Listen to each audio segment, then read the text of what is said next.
سلام و عرض ادب خدمت دوستان و بینندگان عزیز. چطورید؟ حالتون چطوره؟ بچه‌ها خیلی وقت بود، یعنی 1 ماه میشه که من توی این چنلم نیومدم.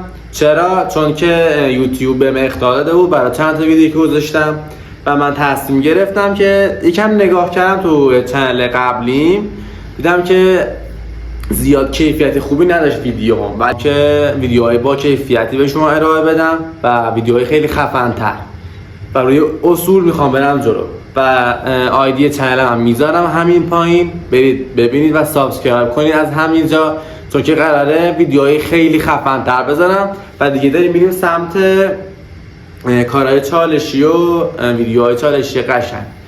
و اینکه مرسی که تا اینجا همراه من بودین و منو دنبال کردین، خیلی دوستتون دارم، واقعا به من روحیه میدین وقتی که میان کامنت میذارین و ویدیو من نگاه میکنین. خیلی دوستتون دارم، میام ببینید و سابسکرایب کنید همونم که اگه خواستید منو نگاه کنید تو اون چنل بتونید منو نگاه کنید. خب بچه‌ها کاری ندارید، میذارم آیدیشو، برید حتما ببینید. ماسو کلتون دوستتون دارم، خدا